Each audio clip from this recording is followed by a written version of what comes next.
Welcome, everyone, to our NCAA social series. I'm Andy Katz. Pleased to be joined by three esteemed guests here. Tracey Hathaway, she is the co-founder of the company athLEDA, which runs the Arise program. We're going to get into that during this session. That's in conjunction with the NCAA. Then we're going to go down to Claflin University in Orangeburg, South Carolina, where we find the athletic director, Tony O'Neill, and a member of the men's basketball team, Allen Hatchett. This is in relation to STEM programs, but I want to be educated here. Tracey, help me out here, and then please, Tony and Allen, jump in. Let's start with our baseline. Let's educate everyone. We love acronyms here at the NCAA. Tell me what Arise means first. You're up first, Tracey. Well, thank you, Andy. It's a pleasure to be here. The Arise platform was built under the athLEDA Foundation. Some of the things that we thought about when we were thinking about the acronyms to use, Arise, of course, came up due to the backdrop of Maya Angelou, but basically Arise stands for authentic, resilient, innovative, STEM excellence. It is actually a platform that gives social support, that gives bite-sized learning and content to student athletes through a mentorship. It was basically built upon the framework that the athLEDA Foundation uses of access, basically your strengths, and unlock your leadership abilities and styles, discover who you are and how you make impact, expose these students to fields and options that they didn't think of or know about, and also accelerate the pathways that lead to success. Tony, and then Allen, if you can, since you're squeezed in there together, tell me first of all what your thoughts are on Arise, and then maybe for Allen, how you even got involved. Well, for me, it's a chance for our student athletes to tell the story, you know, and for the NCAA and the partnership with us to feature our student athletes. We have phenomenal student athletes. Our overall GPA within the athletic program is a 3.2 GPA. We got outstanding leaders such as Allen and the rest of our students. So when Dee Miss Mary contacted me about it, I got excited because, again, we know we have phenomenal students, but it's bigger than just basketball. And I tell our staff this all the time. Our brand is academics. Athletics is just what we do.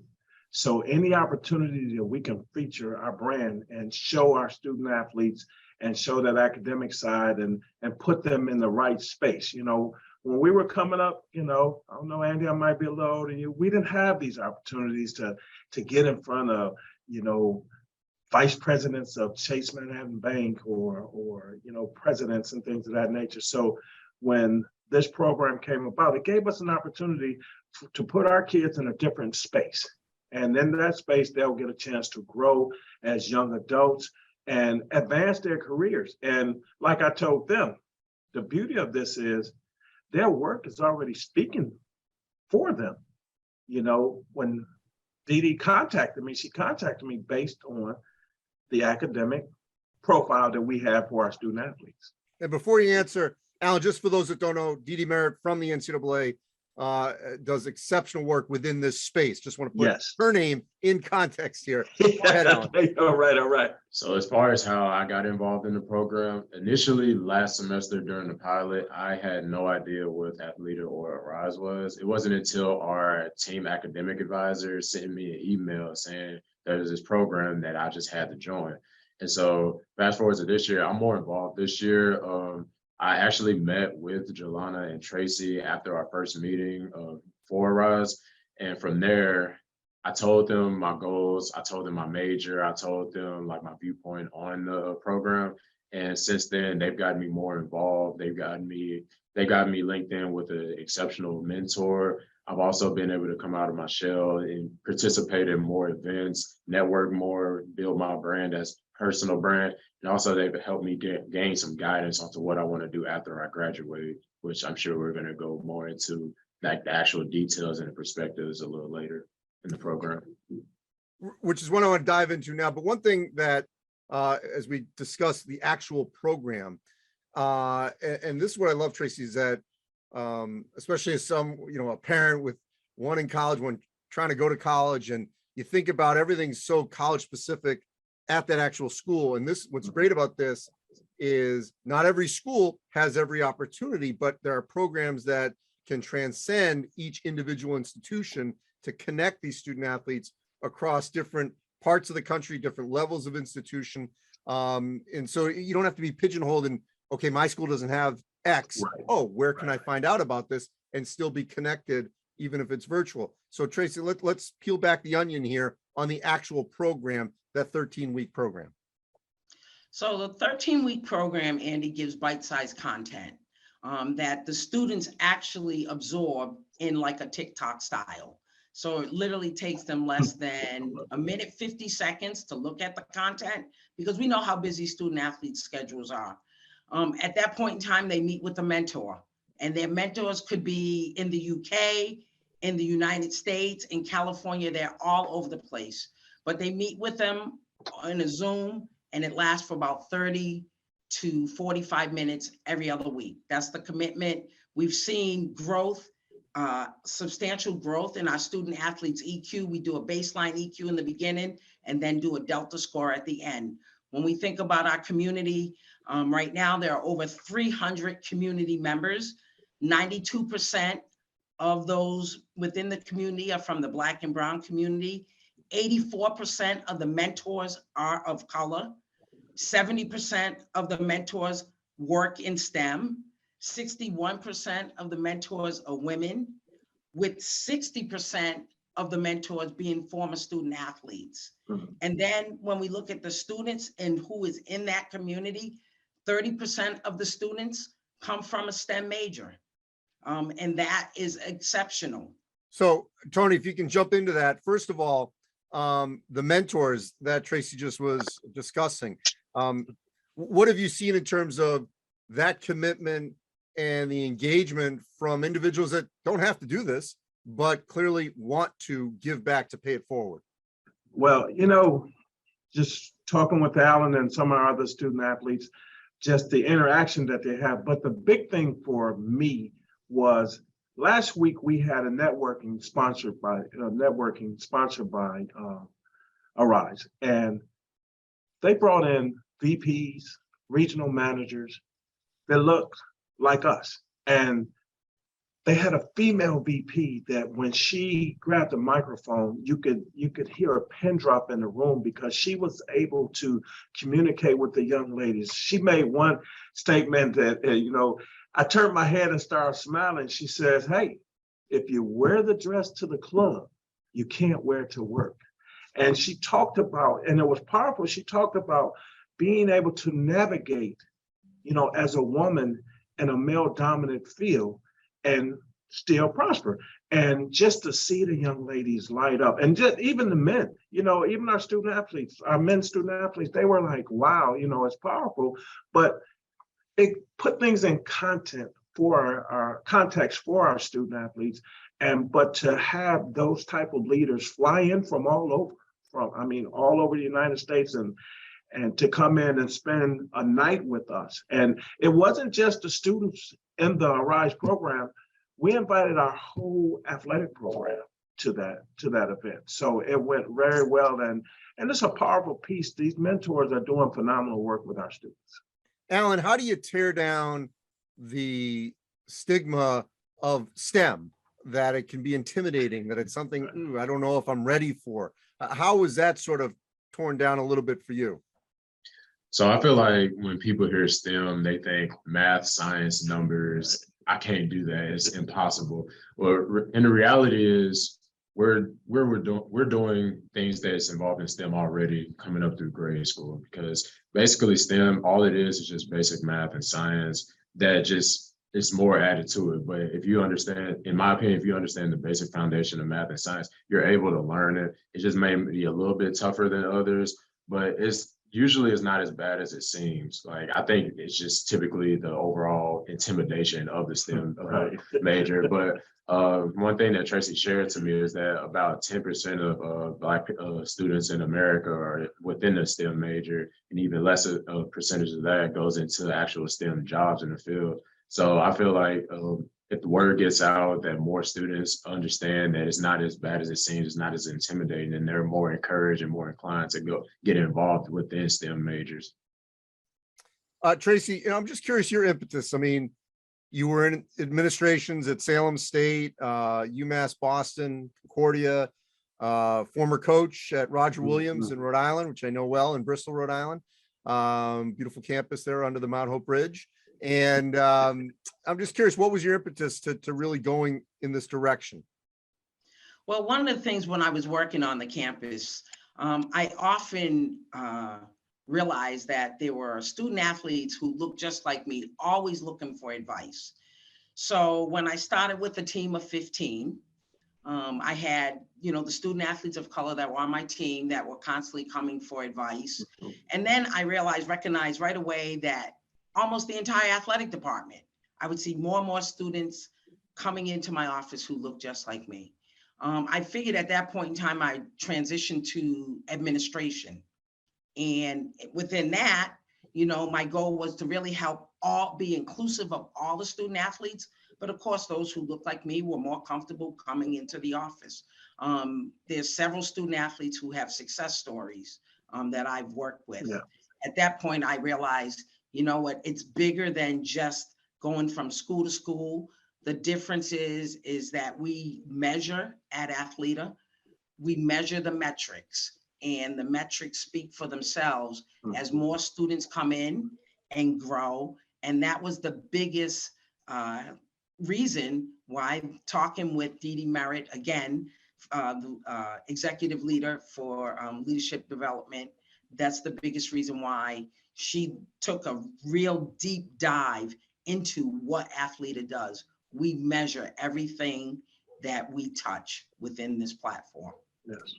Tony, this is a great example, and we've done, I think, a great job of shining the light on so many different programs that are off, the power school spectrum, because the NCAA has hundreds and hundreds of thousands of student athletes from thousands of schools.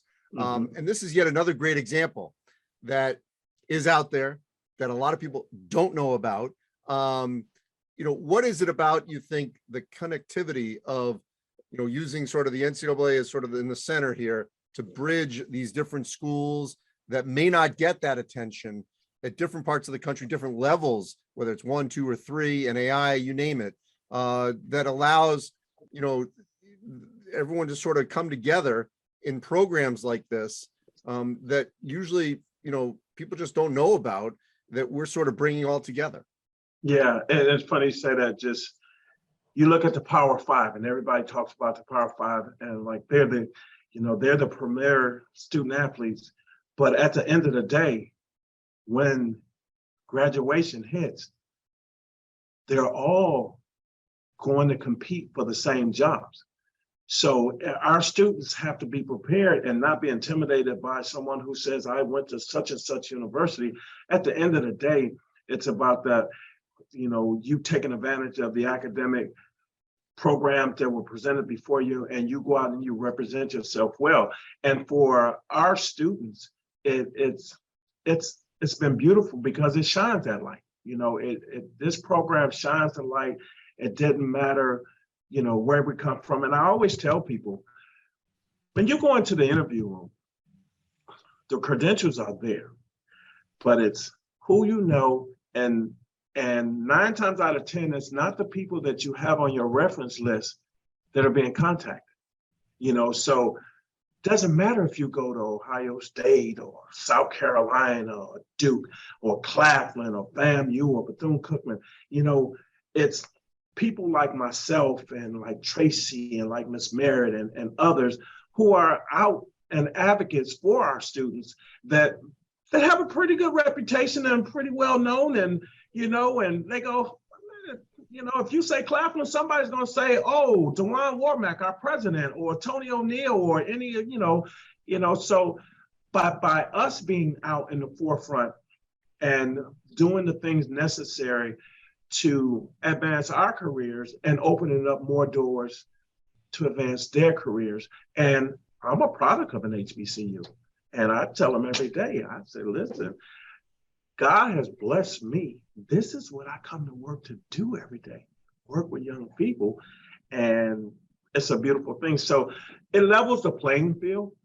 People, get caught up in the Power 5 schools, but at the end of the day, employers, they don't care. They're looking for the best candidate, wherever you come from. But this puts our students in the right space with the right people who can speak. So somebody, Alan, may apply for a job and he has his reference list there. And then all of a sudden, somebody says, yeah, Allen Hatch, Claflin. Oh yeah, I mentored him. Alan, I want to get your word in here on anyone that would be skeptical, a fellow peer, regardless of what institution they're at. What would you tell them? So outside of improving your networking and working on your personal brand, I feel like for me personally, during this program, it's allowed me a safe space with my mentor to communicate what's going on with me, whether it's mentally, at home, anything like that. So I feel like as student athletes, there's not always a place where we can go to like express ourselves, talk about what's going on, and feel like it's really in a safe area, like it's not going to go around, it's not going to get out to anybody. So the program providing us mentors, not only do we get advice on what to do for our career fields, it also allows us to work on our mental health so we can perform at our best, whether it's on the court, in the field, in the classroom, anything like that. And also on top of that, we're getting life advice from people that were in our situation. There were once student athletes that did the same things that we're doing, that are branched off from athletics and found a life outside into a career that whether they were studying it or something they never expected that they were doing. So it's a good way for us to get life advice while building our own brand, while working on our networking skills, and also working on our mental health. And the last thing I think is beneficial about it is that it allows people like me to get outside of our comfort zone. Mm-hmm. So growing up, I've always been more of an introverted person. Like I didn't mind interacting with people and communicating with people, but I just always felt more comfortable, within my own space around my parents or within like a small group of people. But this program's allowed me the opportunity to, for example, at the networking event, the event we had for JP Morgan Chase, I was one of the student athletes that was on the panel asking the questions to the vice presidents, to the executives and things of that nature. And that was the first time I've ever done anything like that. And I was really, really nervous, but it was very beneficial to me. It allowed me a chance to meet with the executives and possibly discuss like future graduate school opportunities. And if I wouldn't have been in this program, I probably never would have done anything like that. So I just feel like it's beneficial in all those areas to any student athletes. Love it. Preach it. I mean, probably more nervous there than you were at the free throw line. This is awesome. Because this does not get the attention it deserves. That's the beauty of what we do here at the Social Series, because there's so many great programs out there among, as I said, thousands of institutions and student athletes that are participating in. I want you to have the last word, Tracey. How do people contact you or the program at athLEDA and figure out how they get involved into it? Well, the program, we were sponsored, having an executive sponsor through the NCAA. So that has been great. We have some real lofty goals. We bet our farm on these future leaders. So in order to go ahead and get a hold of us, you just go to athLEDA.org. So it's www.athLEDA.org.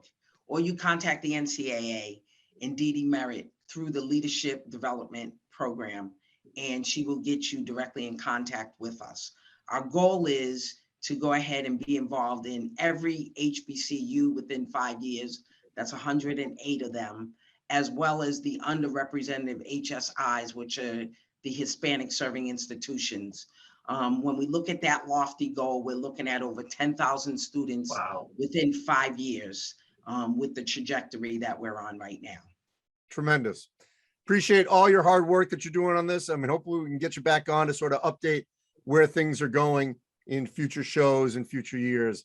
Tracey, Tony, Allen, appreciate it, Allen. Best of luck this season as you embark on the basketball season at Claflin. Appreciate all of you. And as always, you can go to ncaa.org/social series, where all our social series are archived. Thanks for watching, everyone.